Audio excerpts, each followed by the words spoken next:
Do you hear me okay? Yeah. So I would say good afternoon, and nice that you're still here, although it's a long day. So my topic is on when is it safe to return after concussion. So it's a bit strange to start with when to return because we have some talks coming about the assessment, but try to imagine a bit forward and let's talk about returning to play. I have no relevant conflicts of interest related to this talk, and the main content of my talk is I'll say a few words as an introduction about concussion, what it is, definitions, a bit of numbers, how much concussion do we have. Then some principles of recovery after concussion, and then some aspects on premature return to play. And then I'll stick to when should you return after concussion on the day of injury, what's the thinking on that, and how about the days following injury when a concussion has occurred. And then some take-home messages at the end. Let's start with the concussion definition and basics. So this is mainly the large body of literature that's on concussion at the moment. It's drawn from the consensus meeting that was held in 2016 in Berlin. This is a series of meetings that are held every 4 years, and this was the last one of those. And a lot of publications came out of that meeting. There's the main paper, the consensus statement that came out spring 2017, and it was added with 12 systematic reviews on different aspects of concussion. So if you want to dig into this topic more deeply, please look at these publications. So the definition of concussion, as stated by the consensus group, this is like, you can't actually use this. This is impractical. It's so long, it has so multiple aspects on it. I'll have to simplify it. I'm a simple guy from neurosurgery, and these are the main points. It's a brain injury. It was debated in the meeting that is concussion even a brain injury? Should it be like a separate entity? And they concluded that it's a brain injury. It has to have an external force causing it. And it can be direct or indirect in nature, the force that's focused to the head. And it's a rapid, short-lived onset with a spontaneous resolution, and it's possible that it has also a delayed onset. And it's more of a functional disturbance, not a structural, so no neuroimaging findings are seen. And then it can have loss of consciousness, or with or without, and usually the recovery is sequential, and there's a possibility of prolonged recovery. And then you should exclude other medical conditions explaining this syndrome or consequence of injury. Some numbers, just briefly. Very recent systematic review on contact sports. So here's a pooled concussion incidence rate per 1,000 adult elite athletic exposures. So here you can see that the most prone sport for concussion is men's rugby, and there you can see side by side matches and training. So a clear trend that matches have more injuries than training, which is of course pretty obvious. And then rugby is followed by men's American football, and then women's ice hockey, and then comes men's football and other sports. So the rates are 3 the highest, and the lowest ones they're about 1 per 1,000 adult exposures. So, some principles of recovery after concussion. For starters, you should think about these axioms that are related to concussion and evaluating it, and also treating the aftermath after the injury. So think about not every injury to the brain causes a clinical syndrome, so every hit isn't a concussion. Not every brain symptom or clinical sign following exposure to mechanical force is due to a concussion. So always think of the whole body, the whole system that is affected. And during the clinical syndrome of concussion, symptoms may be from something other than the injury itself. So always think outside the box, if you can say so. And recovery, if you think of recovery, you have like brain dysfunction, a very gross term, and think of that as a function of time. There's the onset of injury. Usually this function rises very rapidly when you have an injury and resolves. Usually this function resolves within 2 to 4 weeks on average.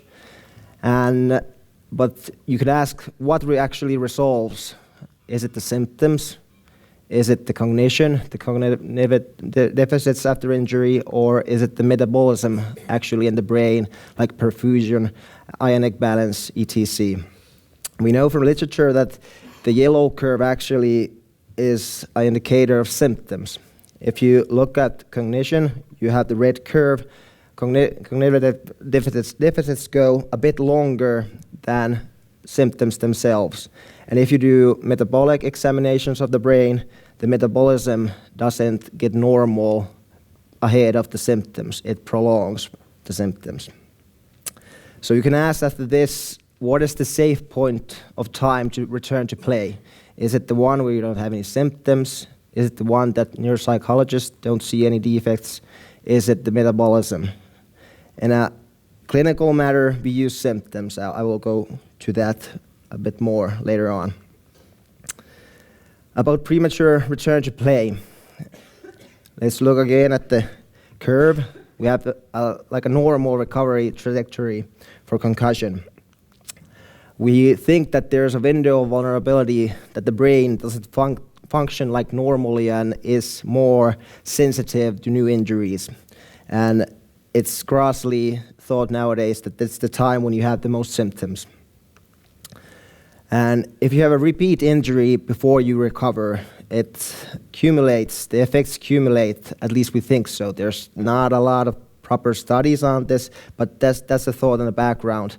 It accumulates the injuries and the whole dysfunction in your brain and eventually leads to prolonged recovery. Then if you do too much excessive exertion or physical activity or cognitive activity too early on the recovery curve, that actually prolongs your recovery. And then there's a different entity, PCS, post-concussion syndrome, that's a very complex aftermath of concussion and has a lot of issues related to pre-injury characteristics of the patient, what actually causes post-concussion syndrome. These are different aspects on premature or overall return to play after a concussion. Here's a simplified model of concussion and recovery after it. So you get a concussion, it causes imbalance in your metabolics in the brain. It decreases reaction time, processing speed, attention, eventually leads to a higher risk of new injuries, not only at the head, but other parts of the body also. Brain is still vulnerable. You have symptoms. If you do the proper way, proper strategy after injury, you start to recover, and your metabolics go down, and symptoms go down, and you can return to play eventually. But if it goes the way that you have a repeat injury, it's the same way that metabolics increase again, more symptoms come, prolonged recovery, and then there's the very hot topic about getting multiple concussions in a certain time frame, and how many can you get? Is it more lethal to the brain that you get 2 in 1 month or 2 in 1 year? We don't know, but there's a lot of discussion about this in CTE and other matters related to this. Then there's some kind of a theory that you get a more severe brain injury if you get a repeat injury when you're still recovering from the last one. There's not good evidence on this, but it's something that people actually use, at least. What's happening? I got some other, the internet actually went on in my screen. I can't see my slides. Oh, yeah, sorry. So to continue the repeat injury, there's the one that the United States people actually use as a second impact syndrome. So you get a new injury to the head. It can be a very minor injury. And if it's too soon to the initiative injury, you can get second impact syndrome. They say that the metabolics go haywire, that you get a very fulminant edema of the frontal lobe, and the condition is lethal. You can't control the increasing ICP and stuff like that. But There's no clinical reports from the European countries of second impact syndrome, and some experts say that it's a myth, it's not a real actual clinical condition. How about returning to sports after concussion?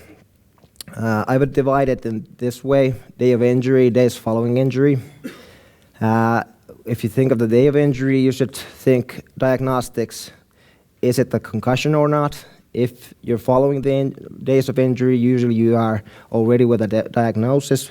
What's the severity of the injury? Then what's the stage of recovery? How should you treat? How should you rehab? And maybe if the condition is prolonged, you should again think of the diagnostics. Is it only the concussion, or is there something other wrong? Going into a day of injury, when is it safe?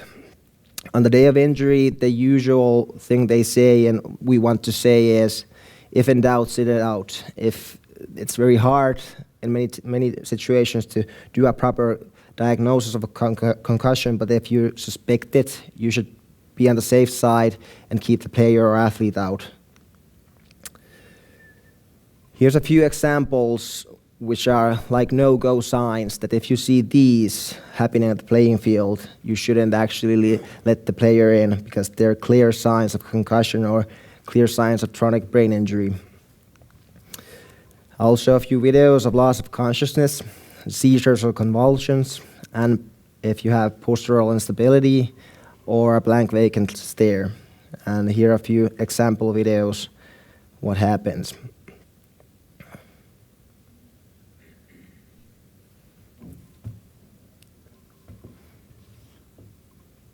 The video quality isn't that good, but it can be easily illustrated what happens. So these are obvious, visible signs. Very seldom an injury is this clear.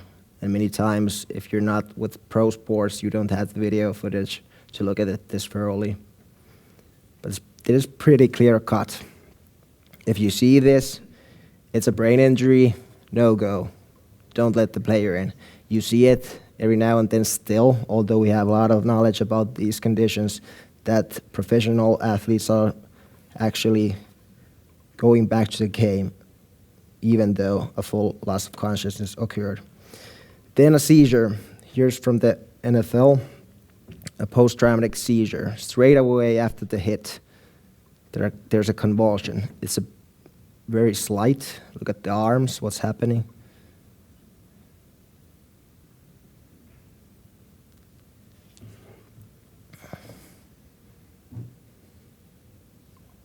Clear disturbance of the brain function. Then going into other example of seizure. This is a bad hit. And when you look at this guy, clear sign. A big hit, of course, wouldn't go unnoticed, but what happens after, there's something happening in the brain actually. It's not just a little functional disturbance. So there's the initial hit and the second hit when he goes down. Then about postural instability. Again, the quality of the video isn't that good, but you can see it. It's a Finnish ice hockey player. It's a pretty bad hit. Again, very obvious things are happening. And this what happens after. If you see this, it's no-go. So he doesn't know a thing where he is. These are very gross, very clear circumstances. And then we have the blank and vacant look.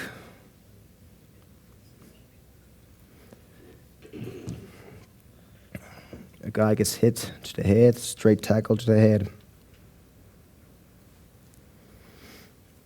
Laying down. I should try to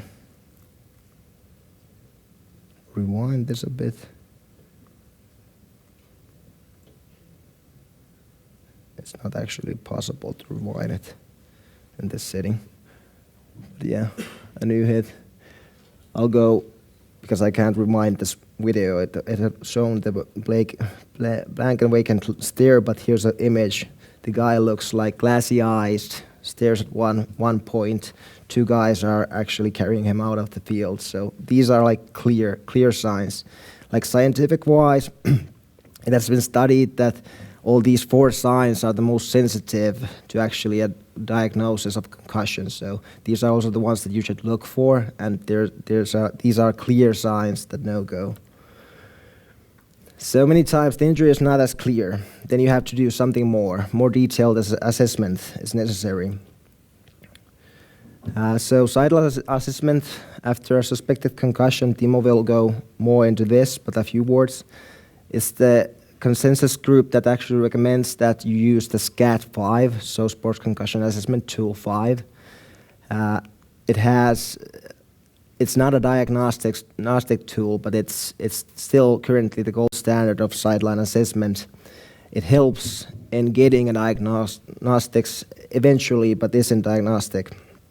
It includes 2 dimensions. It has an immediate or on-field assessment part, and then it has an office or on-field assessment part. Just very briefly, the immediate or on-field assessment part has red flags, has observational signs of concussion. Maddox questions are very brief, sport-specific manner of actually assessing memory. GCS, if you have change in the mental state, you should be very worried about, and there's just a screening tool here, but in case of a more severe injury, you have the GCS. Cervical spine assessment, because always the spine is somehow related to the injury and the force direct to the head. And if you take the player out, you do an office or on-field assessment. It has a background, some mental health issue parts, prior concussion history. It has symptoms, a scale actually measuring the symptoms, a cognitive scale which is based on a standardized assessment of concussion, and a neurological screen that has also balance testing in it. I won't go into detail to this. Timo will explain more later on. So, the decisions on when to return to play on the day of injury. This is a practical manner of approaching it. You have visible sign of concussion. If you have those, no return to play. If you don't, you do a more thorough assessment, on-field assessment. If it's abnormal, no go. If that's normal, you do off-field assessment as according to the SCAT. If that's abnormal, no go.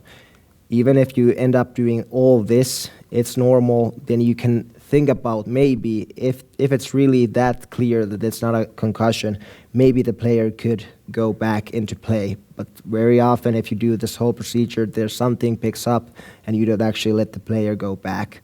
Usually the proper way is to do that the player doesn't go back to play on the day of injury, and you assess the player next day again and look at how the symptoms evolve, what's happening. A few words still about the following days. How should you actually manage these?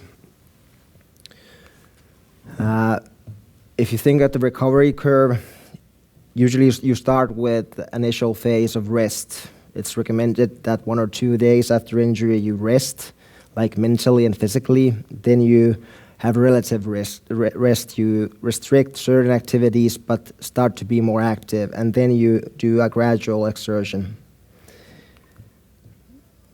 The consensus group recommends this gradual return to sports strategy. So it has 6 steps. I won't go into very detail on these, but it has a gradual way of approaching it. So every step demands at least a minimum of 24 hours. And you can actually go to the next step if you're asymptomatic without medication in that step after 24 hours. So this will take, after the initial days, 1 to 2 days after injury that you've rested, start this protocol. It will take at least 1 week to get back into play, at least, if you do it this way.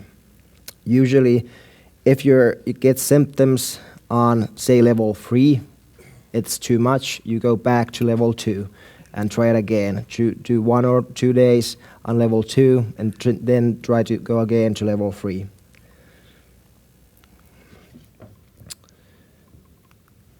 So what would be the aim in this?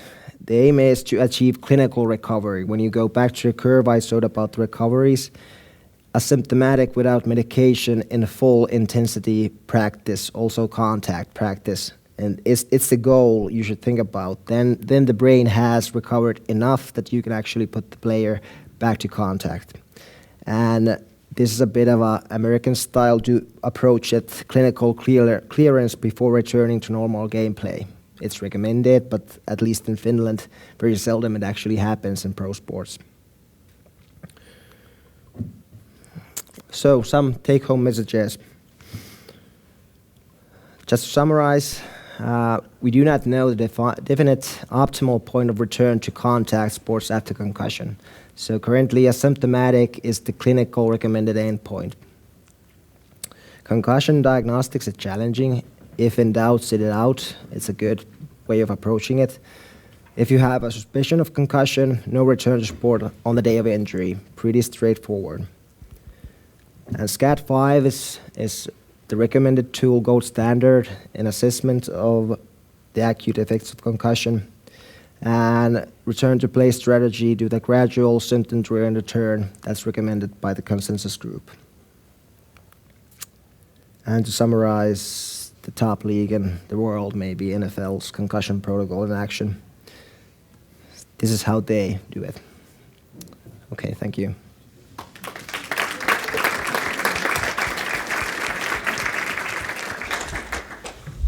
Thank you very much, Timo, for a nice overview of this. Now we open for questions from the audience. We have two people here with 2 microphones, so just raise your hand and start asking questions. You may ask them in Danish or Swedish or Norwegian, and I can try to translate, if that's easier. Yeah. Lars? Wait for a microphone, Lars.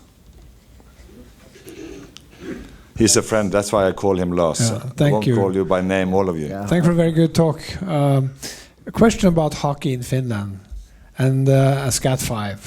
Yeah. How do you have time to use the on-field SCAT5 in Finland, looking at players during their games and so forth? Do the referees allow you extra time in between, or what do you do to use it during hockey games? Currently, at least in the Finnish Ice Hockey League, it's more practical. It's a recommendation to do the SCAT5, do the on-field assessment, but it's more practical matter that they approach it officially. So they do something that they're used to do, check that the player is awake, no neck pain, take them out of the game, and then they don't actually do the whole on-field assessment. So it's more practical. Even though if you say to them that you should do this, they will argue against and do what they are used to doing. And many people may know that the prior version of the SCAT3 didn't actually have an on-field, like a separate part of assessment, though. So they're used to using the SCAT3 more, and maybe that's part of the issue. Thank you, Lars. More questions? Peter?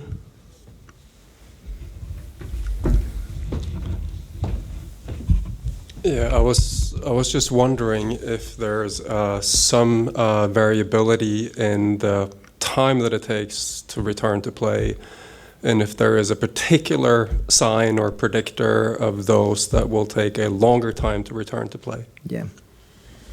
I didn't go into that because it would be a separate talk, prolonged recovery, but there are multiple things. There's a lot of debate what are the most sensitive signs for prolonged recovery.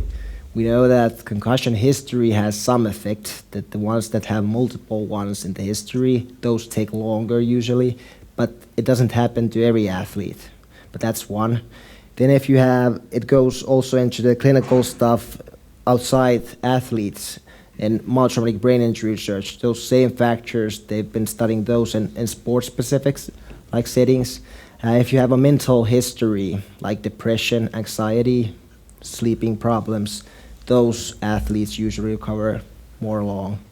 And also, if you think of the acute injury itself, what would be a good indicator of prolonged recovery is that if they have a lot of symptoms just soon after injury, For example, somebody has 10 symptoms on a scale of 0 to 6, all are in 5. And some other player has 5 and all are in 1. The one who has 1, very few symptoms, recovers more swiftly, and the one who has a large load, many symptoms, a large load, recovers more prolonged. So. We are in Scandinavia now, so it's interesting to know what you do in Finland, which is part of the Nordic countries. Yeah. Do you do baseline testing? Yeah. What do you do then? And it's recommended. I've been working in the ice hockey league. That's where we actually have baseline testing with the SCAT and also with the impact, computerized neurocognitive testing. And that was initiated, it was already 4 years ago when the SCAT was implemented as part of the concussion protocol.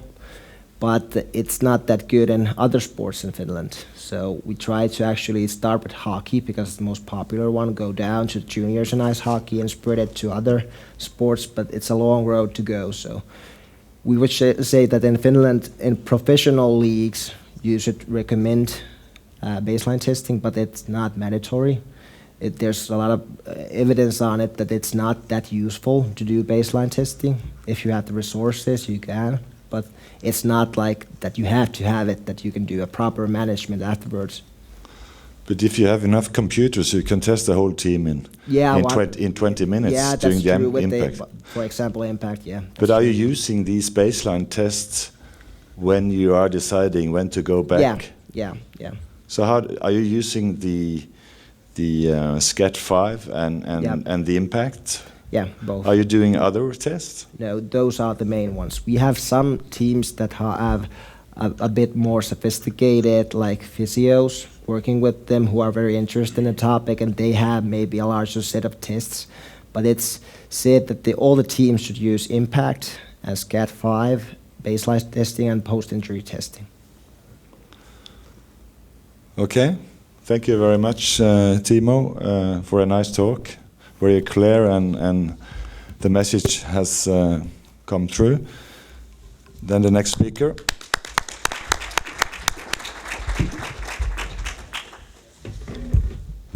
Okay, so we're going to move from what happens in the acute situation and how to deal with that, maybe to some more possible permanent sequelae after head injuries. And the next speaker is Dr. Alexander Tarnutzer from the Swiss Concussion Center and Department of Neurology at the University Hospital in Zurich.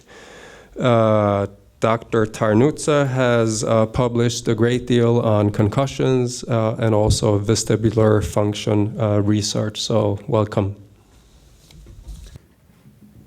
Thank you for the nice introduction. So it's a great pleasure for me to give you an update on long-term effects of football-related head injuries in the next 20-25 minutes. And I would like to start with a few short video outtakes from the World Cup final 2014 in Brazil, showing different situations where head injuries actually occur on field. So let's go through these scenes and you'll see different mechanisms of head injury. So this was, you see the slow motion, this was head-to-head contact. This is head-to-knee contact. This is going to be head-to-shoulder contact. You'll see it in the slow motion again.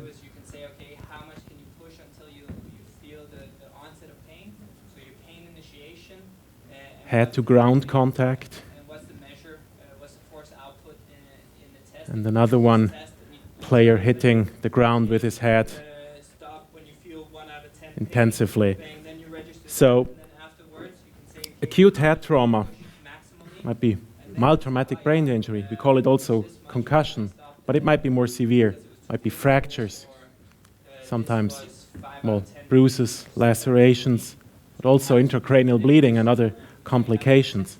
However, I will focus today on concussion and concussion-related long-term effects. And you've heard already kind of a general introduction about concussion definition, so I will keep short on that slide. It's a traumatic brain injury induced by mechanical forces, and you typically have minimal or only mild symptoms. We'll come to that.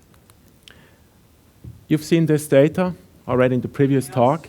And the point I would like to make here is if you compare football-related concussions and concussions in other contact sports, football has the lower incidence rates, but it's still pretty high, and it's higher for females. So with about 1.5 events per 1,000 athlete exposures, compared now to men's rugby and men's American football in the range of 3 and 2.5. So, and as you've seen on the video, there are different causes of head injury.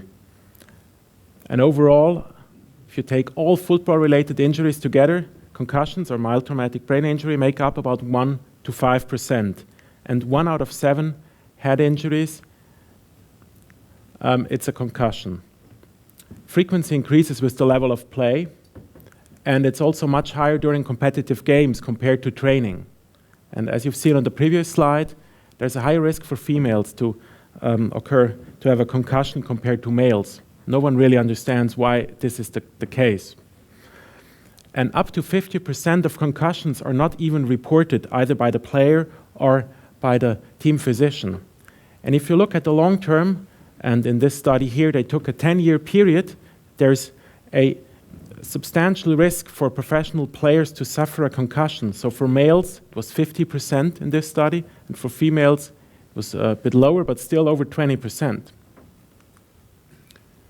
And one of the unique things in football is that you use the head, actually, to play the ball. And that's an important, obviously, variable in head injuries and makes it more likely to get head injuries. If you look at numbers, during an average competitive game, the player will hit the ball with his head between 1 and 16 times, according to some studies. And during a dedicated heading training session, this will be about 30 headings.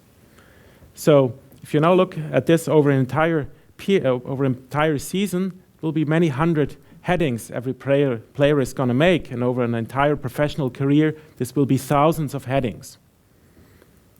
And again, if you look at the injuries, so about 25 to 30% of all concussions are related to heading the ball.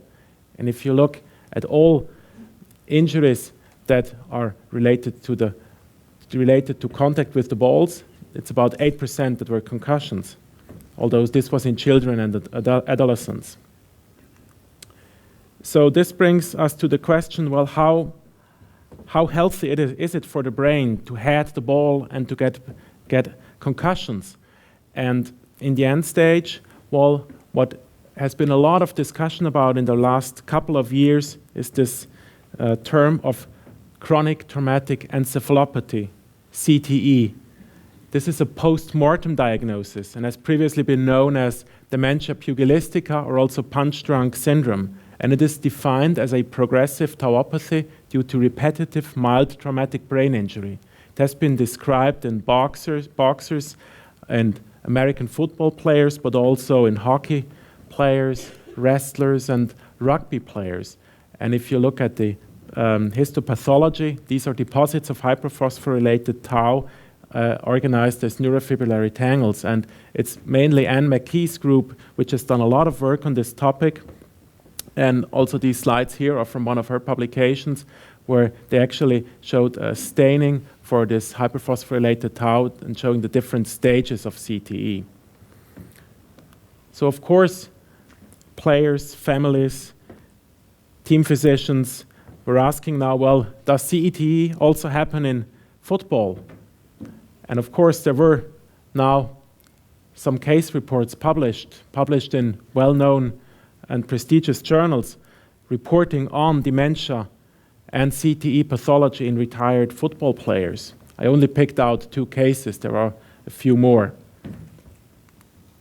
And all this discussion actually cumulated in the decision of the US Soccer Federation to ban heading in children aged 10 years or less and to limit heading in children aged 11 to 13 years, which again got a lot of attention in the media. But you probably know that, but there was an ongoing lawsuit between families and the Soccer Federation, and basically by making this decision, this lawsuit could be settled.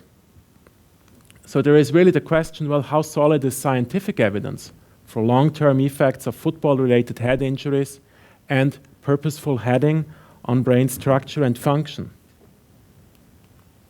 And there has been some early research on this topic, prominently published again. Dr. Matze was the primary researcher, and they came to the conclusion that both in professional soccer players but also in amateur soccer players, chronic traumatic brain injury may occur. Also, and especially they looked at neuropsychological functioning. However, there are lots of challenges in the realization of such studies. This has to do with the biomechanics of football impact, depending on a lot of variables. So some of them you know, like the weight of the ball, its circumference. Elasticity, at least since it's water resistant, it doesn't get heavier if the ground is wet. But others are really difficult to determine, like the ball's velocity. Then also the exact pressure of the ball and where the area of impact is. And this has been nicely shown that there are limitations to such studies by a systematic review by Rutherford back in 2003, and he kind of summarized where the limits are of those previous studies. So there were methodological limitations like selection of controls. If you compare your sports athletes with non-sports controls, you're risking to rather look at effects of participating in sports in general than specifically to football. Then how do you assess your heading frequency? If you use questionnaires or do this retrospectively by other means, you risk a recall bias. The same is true for getting your head injury history. Again, if you do this retrospectively or questionnaire-based, you risk a recall bias. And then there were other things like statistical limitations, not correcting for multiple statistical tests, so you end up to have false positive statistics. So this actually motivated my colleagues and me to kind of have a deep look into this, and after the review 2003, to look at this again 13 years later. So we went into the literature, searched 7 different databases, focused on original English language publications, and on persistent effects. So effects lasting at least 6 months or occurring at least 6 months after the initial incidents. And the focus was on methodology. So and I will guide you through those results and critically discuss them with you. We identified 30 studies, and most studies looking at long-term effects really obtained neurocognitive testing. There were some neuroimaging studies and very few studies using either EEG or postural stability testing. So it's no surprise that most players that were included received neurocognitive testing, while other tests were obtained only in a few players only. If you look at the level of play, there was a bimodal distribution. Largest fractions came from high school and college players and professional players, while all other groups had much smaller fractions. So let's look at neurocognitive testing. So those 23 studies we identified included about 1,500 players, 21% females. They had different study designs. Some of them were case control. Others really looked at impact of head injuries, so comparing subgroups with no head injuries versus subgroups which already had one or more than one concussions. And then others looked at heading. So they usually would make different subgroups like low intensity, medium, or high frequency of heading and compare those. Some studies used traditional pen and pencil, pencil and paper testing, and others used computerized testing batteries as the impact, the ANAM, or the Cogstate. And in the end, we ended up with more than 60 different neurocognitive tests, and we assigned them to one of 10 domains.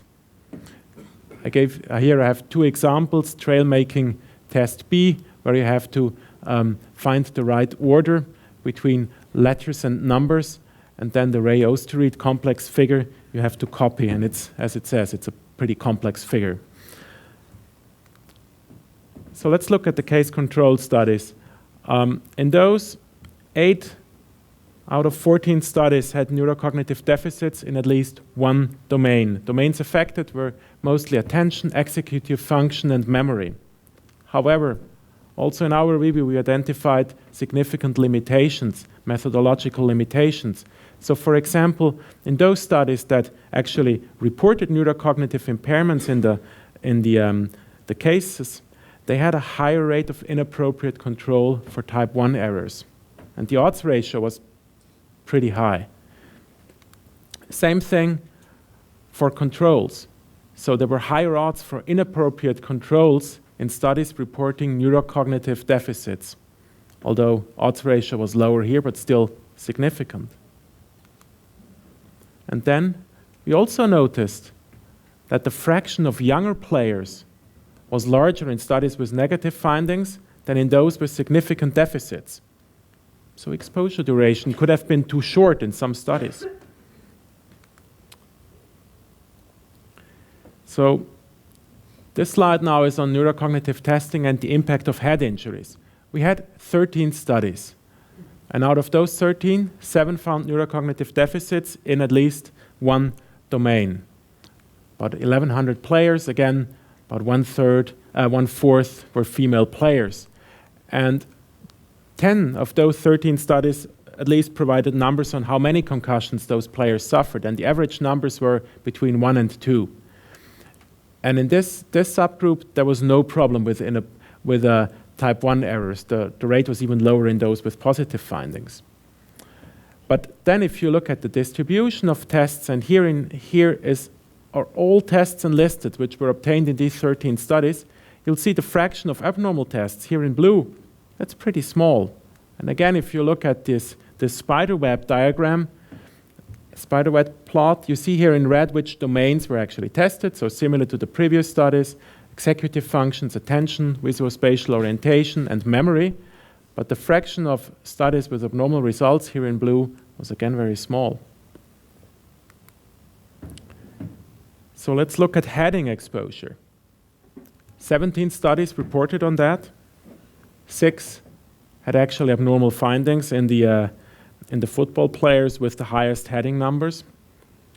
But again, here there were some significant methodological limitations. So the quality of heading frequency assessment was lower in those studies that reported significant findings. But again, we noticed some things which were worrisome to us. There were higher fraction of players with more extensive exposure among those studies reporting neurocognitive deficits with an odds ratio of 2.15, and again significant. Same plot as on the previous slide, and again you realize that the number of abnormal tests in blue, that's pretty small. The same thing here on this plot. So what to do with those findings on neurocognitive testing? So I think overall it's fair to say that there is only weak to non-existent evidence for football-related persistent brain deficits, but there is a putative role of repetitive head trauma in the development of neurocognitive impairment. But there are a lot of limitations, and you have to realize. So the fraction of abnormal test results was low, both for a given domain and for a given study. And even more worrisome, in over 40% of studies, when they used 2 or more single tests to assess the same domain, let's say, for example, memory, those tests had discrepant results. So one would say there is impairment, and the other test would say there's none, even though they tested the same neurocognitive function. So let's go on to neuroimaging. 8 studies reported on neuroimaging. 6 had significant effects, total of 143 players, and only 15% of females. Localization of changes reported were mostly anterior temporal, and frontal. And there were some studies which actually combined neuroimaging and neurocognitive testing. And 3 of those studies actually linked their neuroimaging findings to subclinical neurocognitive deficits, which is, I think, a very important and reasonable approach. And it might now suggest that these changes noted in neuroimaging might be actually functionally relevant. But let's look at this in a bit more detail. So first look at what imaging techniques were applied. And as you can realize here, many different techniques were used by these studies. So on one hand, there was conventional MR imaging as applied in clinics and daily use.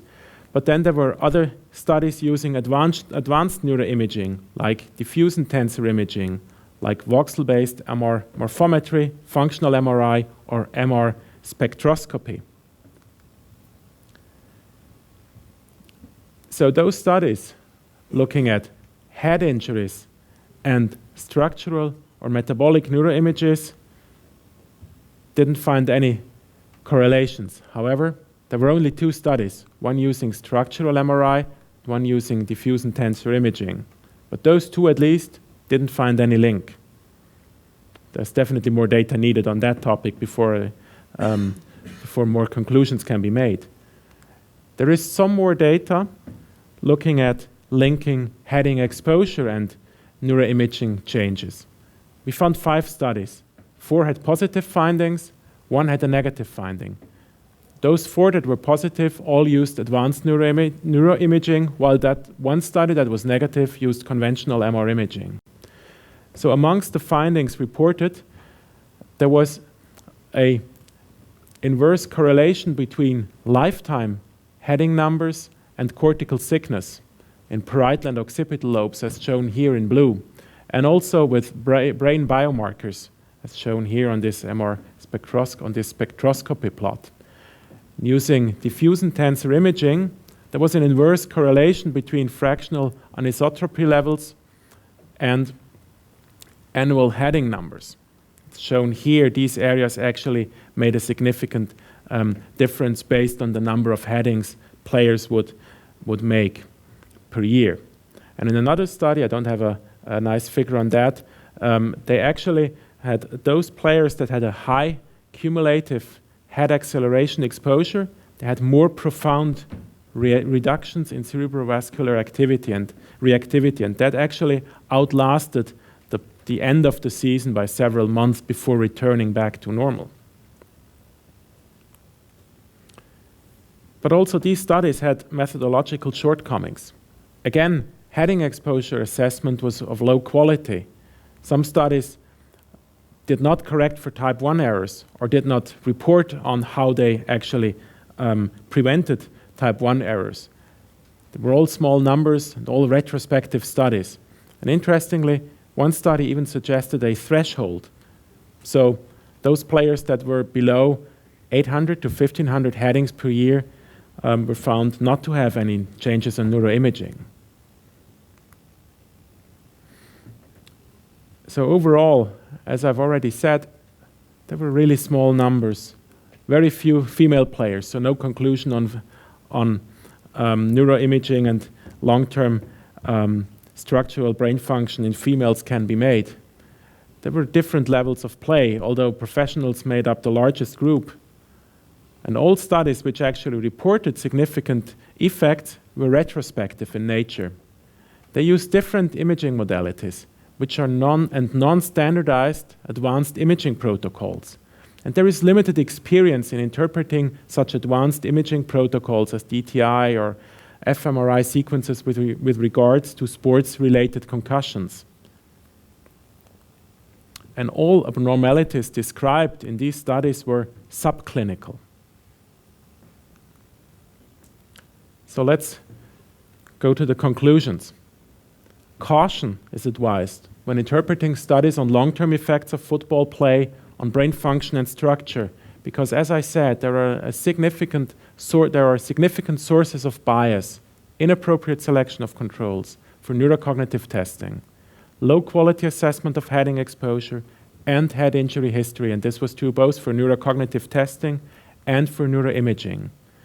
Note also that almost 90% of studies controlled only for recent head trauma or did not even take head trauma into account at all. So it's likely that effects of head injury and heading have been mixed in many studies, as players which have a higher heading frequency also have a higher risk to have head injuries.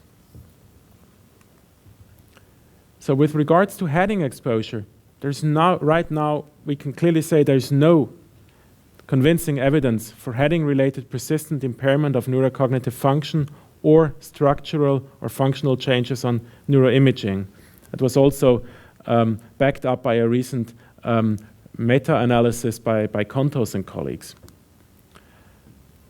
With regards to repetitive football-related concussions, there might be a link to persistent cognitive impairment. However, there was no association with structural brain changes on neuroimaging. However, sample sizes were really small. I didn't show you any detailed results on EEG and postural stability testing, mainly because these studies were of such low quality and are really useless, and there's no conclusions could be drawn from these studies. But there are a number of areas of uncertainty. There was a higher ratio of more senior players compared to more junior players in those studies reporting significant impact of heading and head injuries. So it could be that neurocognitive deficits might eventually arise in more senior or former players due to decreased cerebral reserve capacity in view of accumulated clinical or subclinical head trauma. There is some work looking into this. There's one study from Van Jones and colleagues. They looked at retired professional UK football players, and at least in that group, they did not find any signs for accelerated cognitive decline. And with regards to cognitive decline and dementia, it's very important to put this into relation to the general population.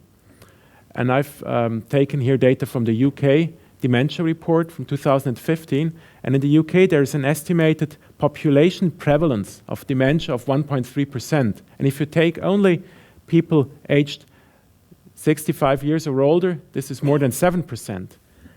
And only in England and Scotland there are more than 10,000 active professional players aged 18 and older. So dementia is expected in a substantial number of active and retired players independently from their former exposure to football play.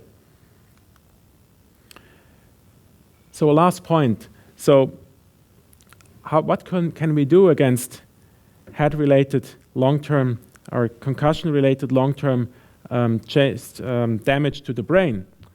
Well, it's definitely important to look at what mechanisms actually contribute to head injuries. And I've pulled out two studies, and both come to kind of similar conclusion. It's mainly contact with other players or with surfaces that make the largest fraction of causes. So it would actually make much more sense to reduce body contact compared to banning heading. So what needs to be done? Of course, fair play is important. Consequent application of rules is essential. But also improving technical skills, especially heading, should be considered. And we should design and initiate studies which are prospective, longitudinal, and combine functional and structural modalities in a larger number of football players with a longer lasting football exposure. We should also look more into details of heading. Was it intentional or was it unintentional? What were the biomechanical impact to the brain, and what was the dynamics of the ball? Was it high velocity long distance, or was it lower velocity short distance? And eventually, we now have a kind of on-field experiment going on in the US. Children are not allowed to head the ball anymore, and we should really follow up this development scientifically and to really understand if this decision is helpful or not. Because at age 14, those children, they will have to head the ball, and they haven't practiced, they haven't learned this technique by that time. Thank you very much for your attention.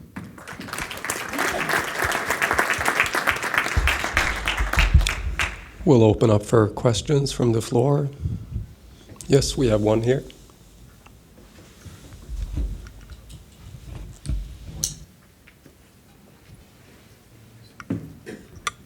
Thank you very much for an excellent presentation. I'm going to jump straight into one of your last points, which is the background population and the prevalence of ongoing symptoms after time.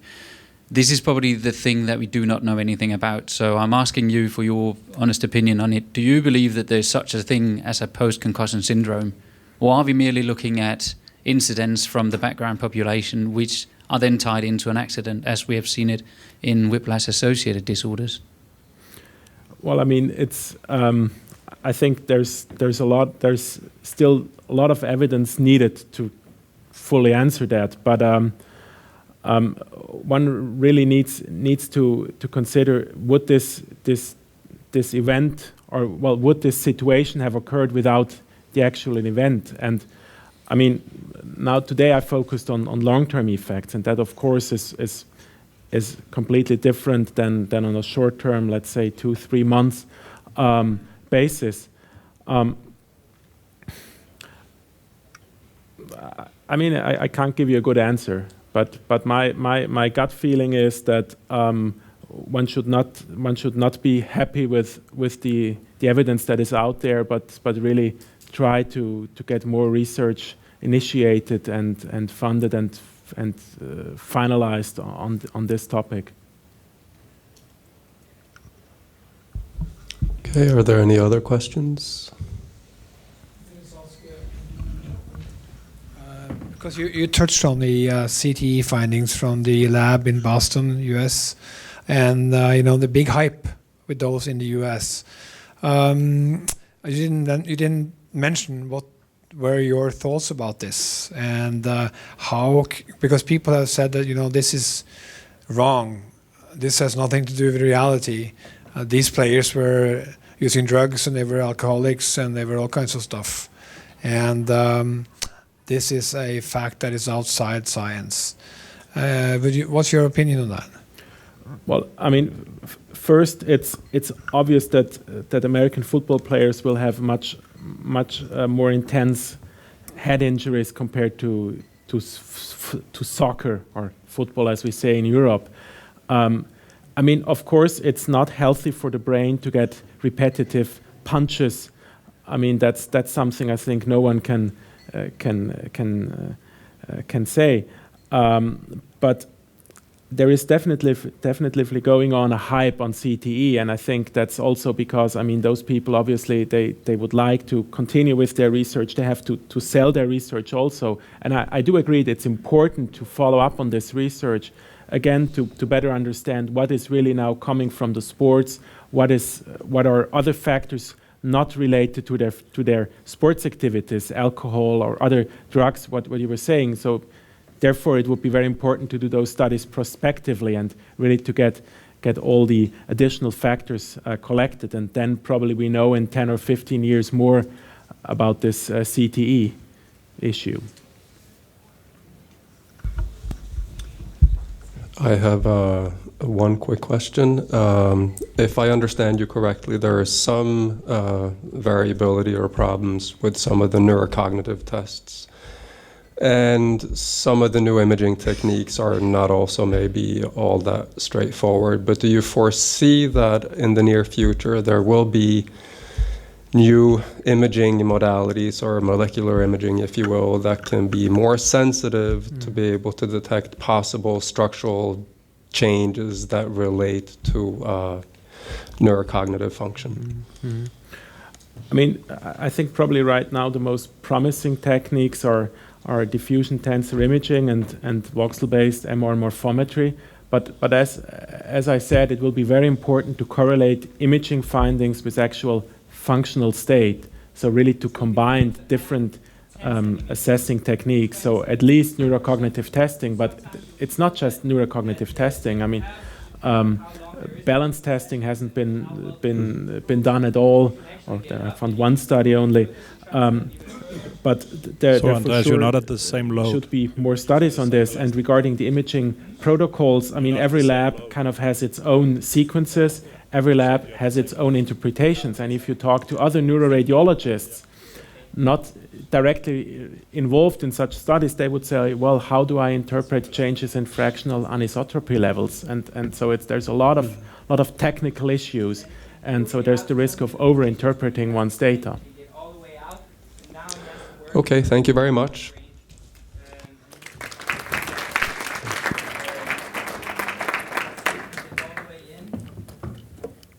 We're moving on. The next speaker is Timo Hänninen. He is a sports medicine specialist, and he works at Tampere Research Center of Sports Medicine in Finland.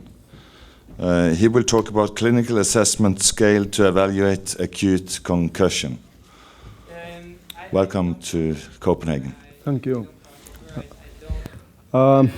After these two lectures from great neurosurgeons, I'm going to talk you about clinical side of view. I work as a clinician with athletes in different sports.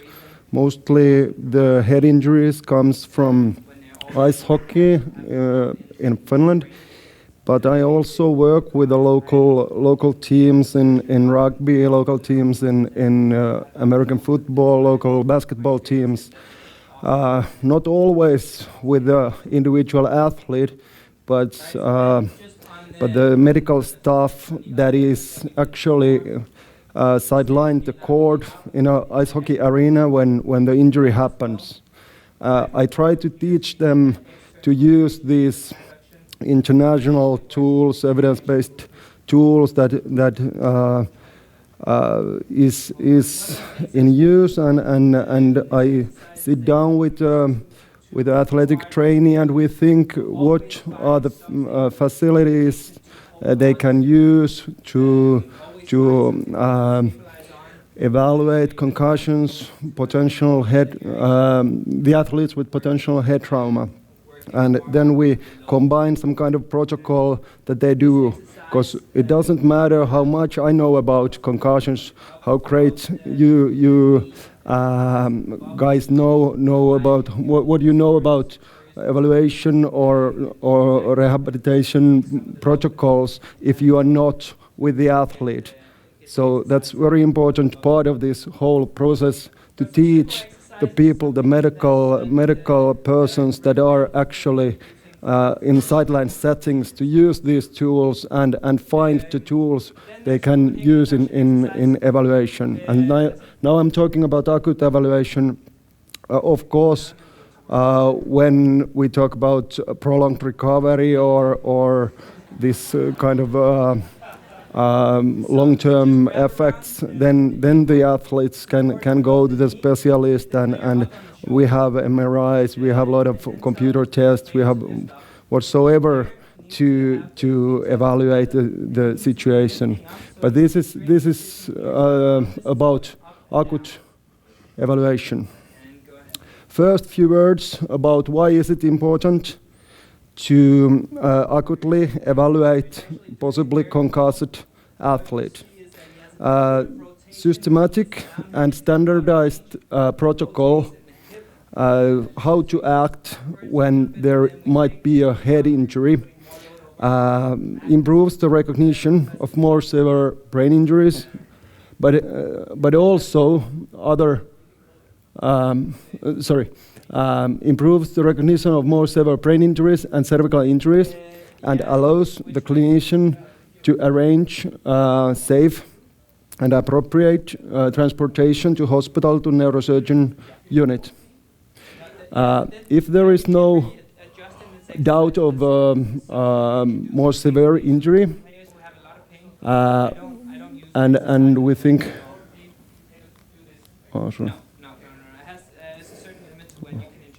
we talk about mild traumatic brain injury, then, as Teemu told us, systematic screening of acute impairment of functional capacity of physical or cognitive performance that leads to immediate removal from play, reduces the likelihood of consecutive, more serious, possibly more serious intracranial injuries, but also non-head injuries as knee injuries, shoulder injuries, etc. And when we have taken the athlete off the field and we make correct diagnosis as soon as possible, we can get optimal return to play protocol for that individual, and that way reduce the risk for prolonged recovery. This is something I'm not going to talk that much, but immediate or on-field assessment is the thing that the medical person in sideline settings that evaluates that there might be more severe brain injury. This athlete should be transported, how to transport it, and where. Of course, when writing down observable signs, Glasgow Coma Scale rating, Maddox questions, you get some tools for the neurosurgeon or surgeon in acute hospital care to proceed. But in these cases, you see, you don't need any more evaluation than just your eyes. But this is more often the case we are handling. Normal tackle, nothing so special happens. He's not unconscious, no anything bad balance problems or stuff. We get this reviewed once. But now the medical person that makes the evaluation should ask himself, is there a non-severe brain injury involved or not? And you see the situation, this is not that bad.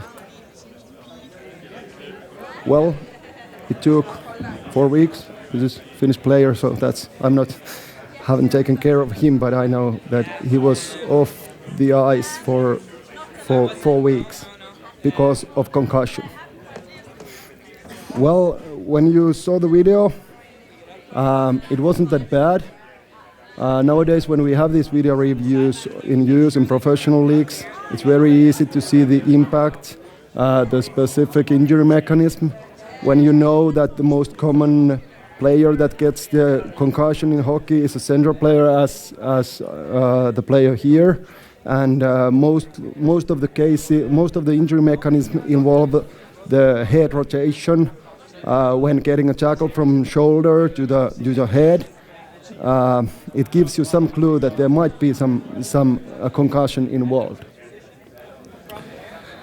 But not only the injury mechanism and visible signs we have talked, but also the neurological status, including eye movements and sensory system and all that is included in normal neurological status should be done. But what I'm talking today more is this SCAT.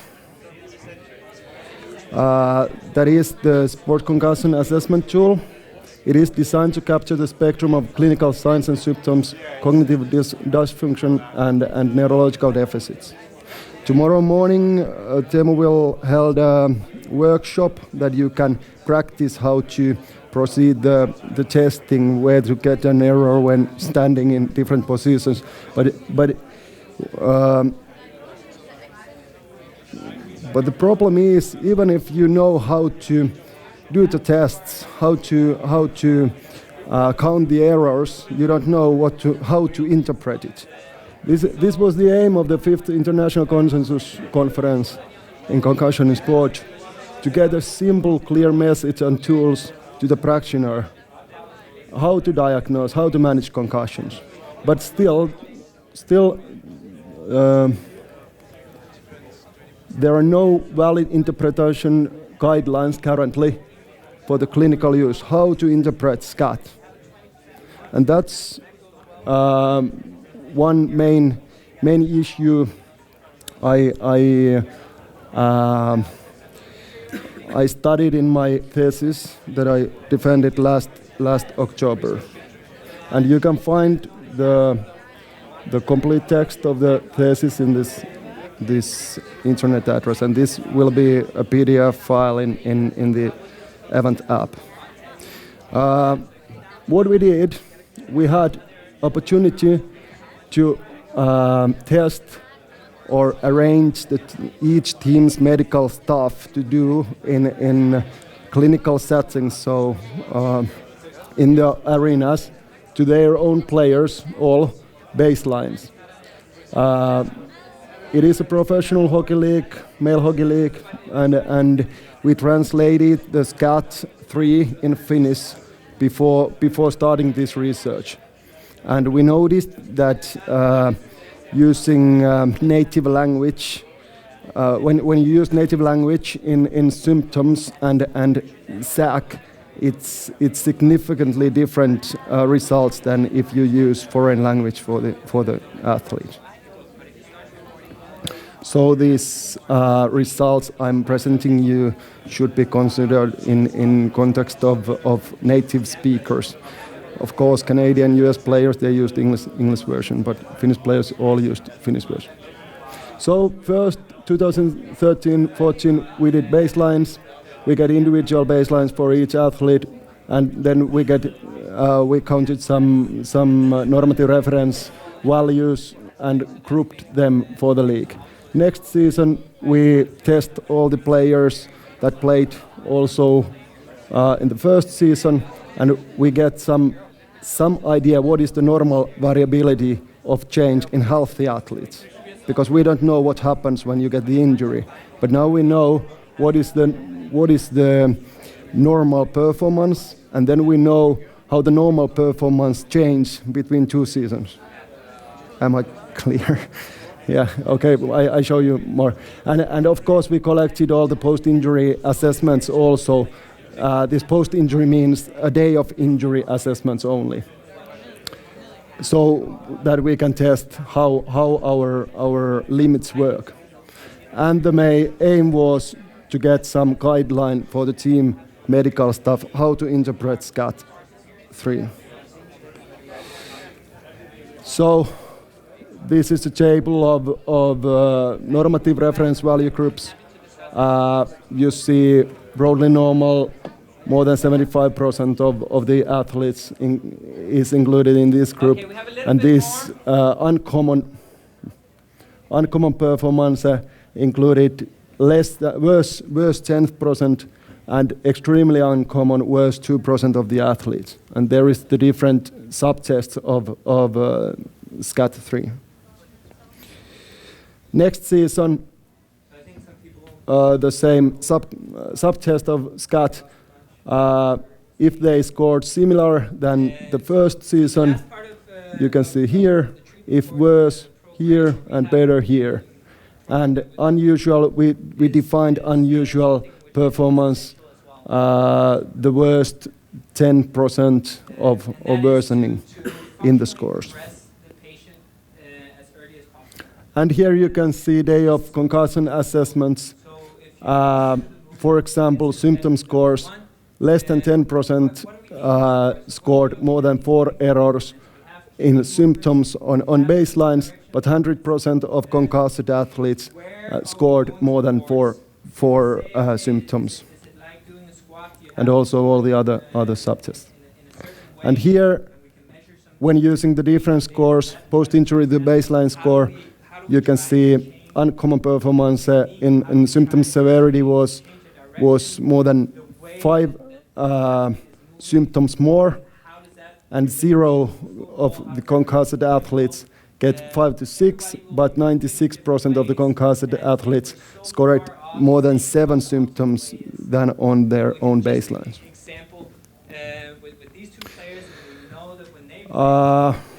What about the results? Symptoms, day of concussion symptoms are usually significantly higher than symptoms reported by non-injured athletes. And symptoms were both the score and severity, they were the most common component to worsen on day of concussion if we compare to balance test or cognitive test. And here are the limits, and you will find these limits on the PDF. So this is something we want to wanted to offer to team medical staff in professional hockey league teams. If they suspect that the player had a maybe concussion, they do the SCAT and they see, okay, he reports more than seven symptoms more than on baselines. Then you should think that this is not normal.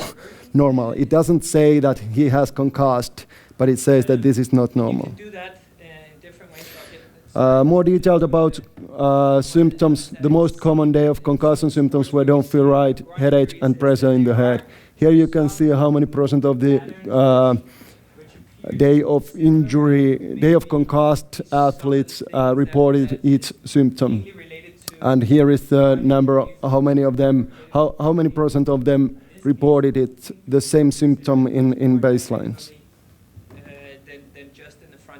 So common day of concussion symptoms, but rare for uninjured, feeling like in a fog, dizziness, confusion. And these are the most common pre-season baseline symptoms. So if after the injury the athlete reports these symptoms, they might be something else than concussion, or might be involved. But you must be more careful with those symptoms.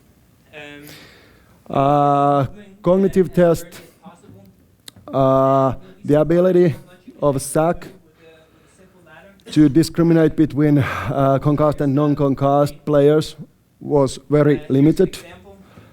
This new SCAT-5 involves additional parts that the word lists to use might be a little bit bigger, like 10 words instead of 5 words. That was in SCAT-3. But however, if you use the list with the 10 words, how do you interpret it? Nobody knows yet. Maybe next year we know. After next baselines we try to organize. Just of how you may be surprised about few words about subcomponents in SAC. Are you all familiar with the SCAT-3? Yes. If not, you may come tomorrow, and maybe these findings will give you more information when you more into the tool. However, orientation, any decrease or any error in orientation, with abnormal finding, immediate memory, does not reliably distinguish concussed and uninjured athletes. So that's the reason for the changes. Concentration, one fourth of the athletes scored full 5 points on a day of concussion. So you can't exclude concussion diagnosis based on concentration result. And delayed recall, there is some degree of variation on scores already in baselines. So 1 point in a way or another doesn't give you any information. And the balance testing, the limits, 3 different stances. Any error on ambas double leg stance was abnormal finding in baselines, and also the limits for these subtests.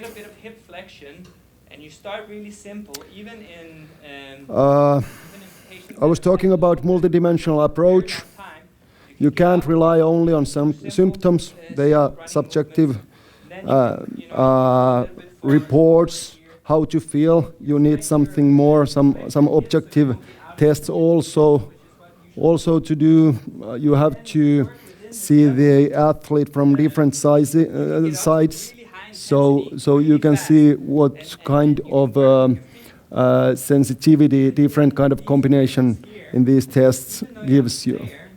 And here you can see all 27 athletes that was tested on a day of concussion. And you can see this is symptom score, this is symptom severity, SAC, AMBES. You can see that most of the athletes had red lights here.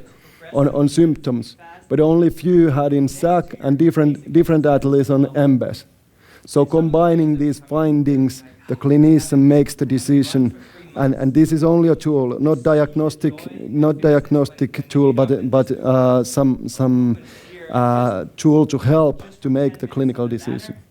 And here you can see 2 athletes that was finally not diagnosed with a concussion. This is cervical sprain.